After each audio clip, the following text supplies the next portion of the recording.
민수기 15장 말씀을 우리가 묵상을 하게 됩니다. 하나님께서 가데스 바니아에서 이스라엘 백성들의 그 불순종, 이스라엘 백성들이 하나님의 약속에 반응할 수 없었던 그들의 거역과 그들의 불순종의 모습을 그대로 기록해 주셨고, 그 모습 속에서도 그럼에도 불구하고 하나님의 사랑과 공의가 그대로 실현되는 장면들을 우리가 보았습니다. 결국 하나님의 사랑은 하나님께서 중보자를 세우셔서 하나님 그 중보자를 통해서 하나님은 그들을 용서하시고 그 백성들을 하나님께서 목적하신 그곳으로 이끌어가고 계시는 하나님의 열심을 말씀을 통해서 우리는 만나게 됩니다. 하나님의 끝없는 사랑이죠. 구약 이스라엘 백성들은, 출애굽 백성들은 모세를 통해서 하나님의 사랑과 중보를 경험했다면, 신약의 교회는 예수 그리스도를 통하여 바로 영원하시고 완전하신 참 중보자 되신 예수 그리스도를 우리는 만나게 되었다라는 사실입니다. 하나님의 영광을 보고도 하나님의 영광을 보고도 믿음으로 반응하지 못했던 구약 이스라엘 백성들, 출애굽 백성들. 여러분, 그러고 보니 사람은 보는 것을 믿는 게 아니라 말씀을 믿을 때 그 말씀대로 반응하게 될 줄로 믿습니다. 보여준다고 믿는 게 아니더라고요. 보이지 않는 것을 보는 것 같이 그들은 믿고 그 약속의 땅으로 나아갔다라는 것이죠. 회개하지도 않은 채 그들의 열심, 가데스 바네아에서 여러분 보았죠? 회개하지도 않은 채 그들은 그들의 열심으로 또 적군과 싸우려고 할 때 실패했다는 것을 보게 되죠. 여러분, 우리는 회개할 때와 싸워야 될 때를 구분을 못합니다. 그래서 우리는 항상 깨어 있어야 합니다. 지금은 회개할 때요, 지금은 싸워야 될 때라는 것은 언제든지 하나님의 뜻 안에 있고 성령의 가르침 속에 있을 때만 분별할 수 있다라는 것이죠. 여러분, 우리는 우리의 열심으로 하나님의 나라에 들어갈 수 없습니다. 그러면서 오늘 이제 15장에 오면 여호와께 드리는 제물에 관한 내용이 15장에 기록되어 있습니다.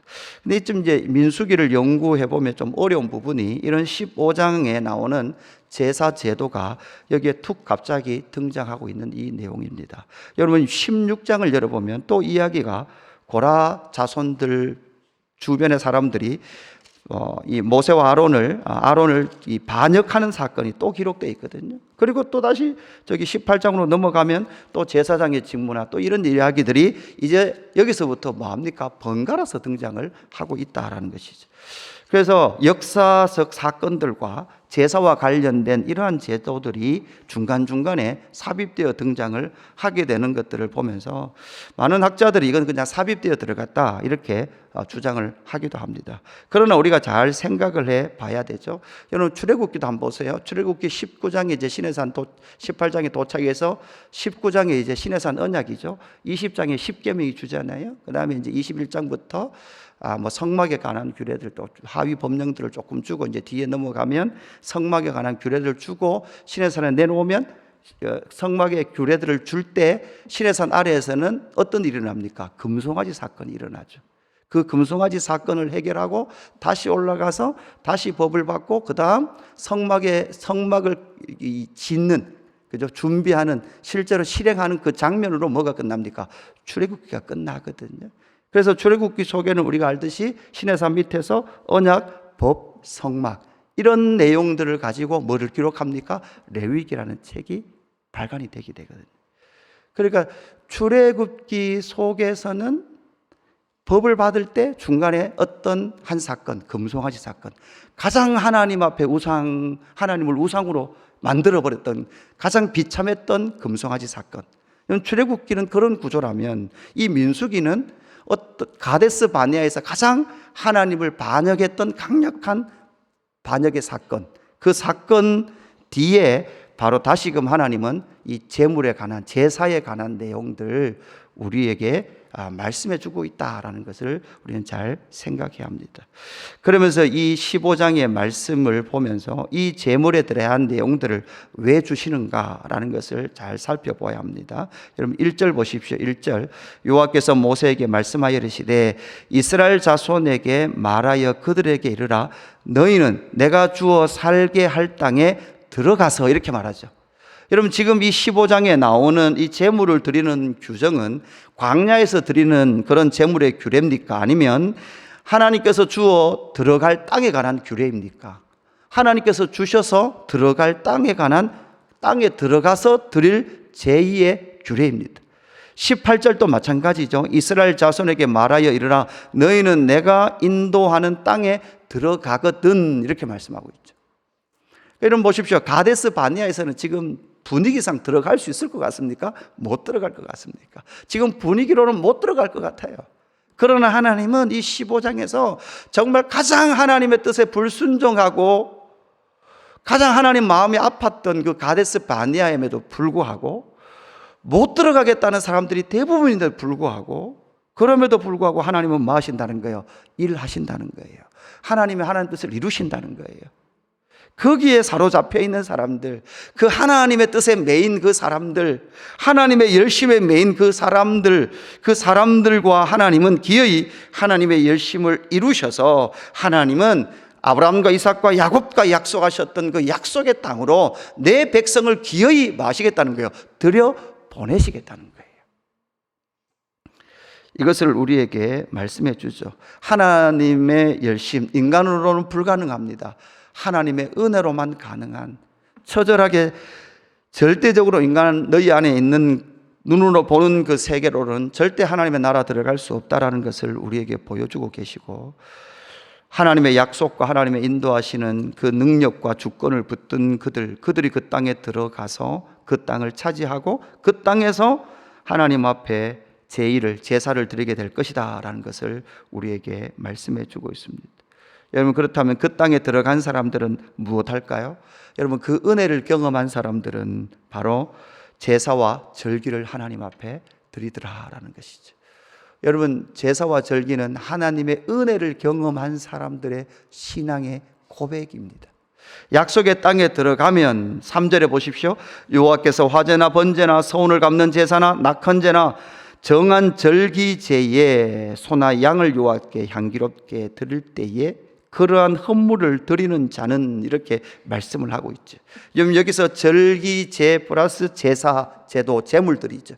여러분, 절기는 무엇이라고 했습니까?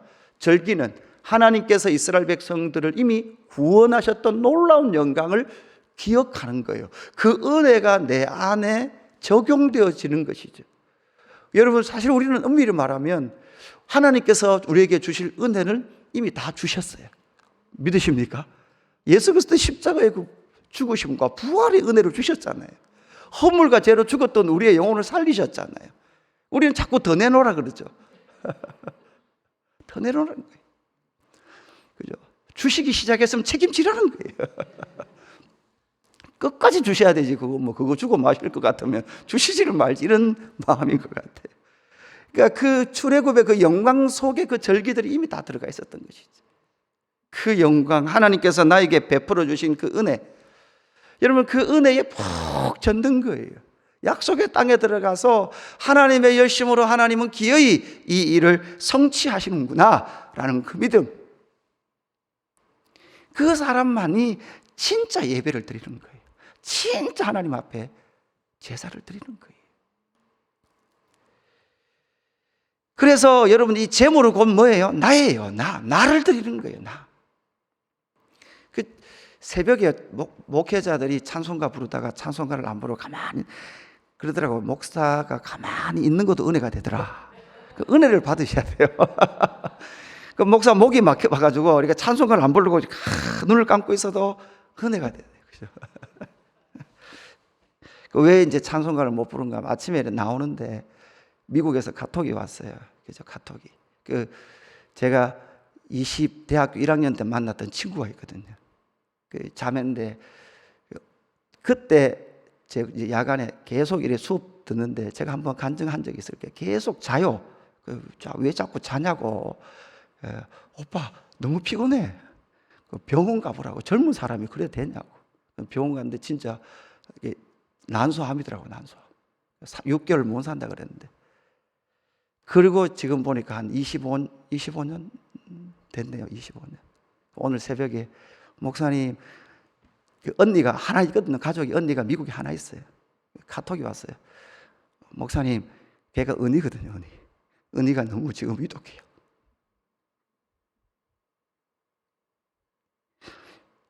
얼마 전까지 괜찮았었거든요. 그죠?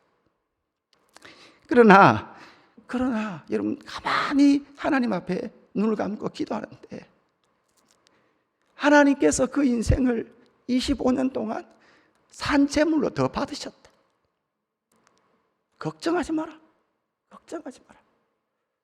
아무것도 두려워할 거 없고 너희의 온 삶도 너도 마찬가지다. 이 너의 온 삶을 하나님 앞에 정말 산재물로 드리는 그 사람, 우리가 무엇하기에 여러분 그리스도께서 하신 일에 비하면 우리가 헌신하는 게 진짜 헌신이라고 말이라도 갖다 붙일 수 있을까요? 천국 가서 아이고 하나님 내 헌신 좀 했습니다 이렇게 말할 수 있는 사람은 아무도 없습니다. 좀 많이 했네요. 언제부터 우리가 교회의 주인 노릇하고 우리가 언제부터 하나님 나라 주인 노릇하면서 내가 많이 한 것 가지고 내 것이라고 주장하고 주님의 몸된 교회를 상하게 하는 그 일들의 현실들을 보면서 가데스 바네아의 인간의 모습이 지금 신약의 모습에도 그대로 있고요. 그럼에도 불구하고 하나님은 하나님의 일을 이루어 나아가신다라는 것을 우리에게 말씀해 주고 있는 것이죠. 그래서 하나님의 은혜를 경험한 그 사람이 드리는 그 절기와 제사, 그 온전한 제물, 나를 드리는 것이 그것이 바로 온전한 예배다. 나의 온 삶이 하나님 앞에 드려지는 그 은혜를 바로 이 15장에서 제사 제도라는 방법을 통해서 우리에게 말씀해 주는 것이죠. 그뿐만 아니라 여러분 15절에도 보니 14절부터 이 말씀이 나오네요. 이렇게 보면 14절에 너희 중에 거류하는 타국인이나 이렇게 나오죠. 15절에도 보니까 타국인이라는 단어가 2번 나오고 16절에도 타국인이라는 말이 등장을 합니다. 여러분 그러니까 이 약속의 땅에 들어갈 때는 유대인뿐만 아니라 누구도 같이 들어가요? 이방인도 함께 거합니다. 이것은 무엇입니까? 하나님께서 원래 계획하셨던 대로 온 우주와 열방 가운데 하나님의 나라를 세워가시는 그 영광을 이미 구약에서부터 우리에게 보여주고 계시다라는 것입니다. 여러분 그 땅에 들어가서 처음 익은 곡식 이렇게 20절에 말씀하고 있지요. 여러분 그 땅에 들어가서 하나님의 약속의 땅에서 처음 익은 곡식들이 유대인뿐만 아니라 여러분 누구 또 있다는 거예요? 타국인, 이방인들도 함께 처음 익은 열매가 되어서 온 열방이 하나님 앞에 돌아올 이 영광들을 바로 이 15장, 이 제사 제도를 통해서 우리에게 알려주고 있는 것이죠. 여러분 이 15장 제2 제사 제도를 통해서 갑자기 등장하는 이 제사 제도와 같은 이 내용들 혼란을 느끼지 마시고 가장 인간의 절망, 가데스 바네아에서 하나님의 뜻에 절대 순복할 수 없었던 이스라엘 백성들, 하나님의 영광을 보고도 믿음으로 반응하지 못했던 이 모습 속에서도 그러나 하나님은 일하신다라는 사실을 기억하셔야 합니다. 그래서 우리의 마음을 눈으로 보고 믿는 것이 아니라 하나님의 약속을 붙들고 그 하나님의 일하신 절기와 하나님 앞에 드리는 제사, 저와 여러분을 거룩한 산 제물로 우리의 삶을 올려드리는 저와 여러분의 삶이 되기를 주님의 이름으로 축복합니다. 아버지 하나님 감사합니다. 하나님 이날에도 하나님께서 은혜 베풀어 주시고 하나님 약속의 땅으로 기어이 이끌어 가시고 하나님의 뜻을 이루어 가실 하나님의 열심을 말씀을 통해서 만나게 하심을 감사함을 드립니다. 하나님 그렇습니다. 우리는 늘 불순종, 믿음 없음의 모습 속에 살아갑니다. 그러나 하나님 나의 육신의 눈, 하나님 내 이성의 눈을 들어 그 하나님의 영광을 바라보고 믿을 수 없다는 사실을 알기에 하나님 말씀을 묵상하며 내 믿음의 눈을 들어 하나님 육신의 눈이 아니라 믿음의 눈으로 하나님의 영광을 믿으며 나아가기를 소망합니다. 하나님 하나님의 열심, 하나님의 뜻을 발견하게 하시고 하나님 그 하나님의 열심과 하나님의 사랑에 우리의 온 삶이 거룩한 산제물로 드려질 수 있도록 역사하여 주옵소서. 감사함을 드리며 구주 예수 그리스도의 이름으로 기도드리옵나이다. 아멘.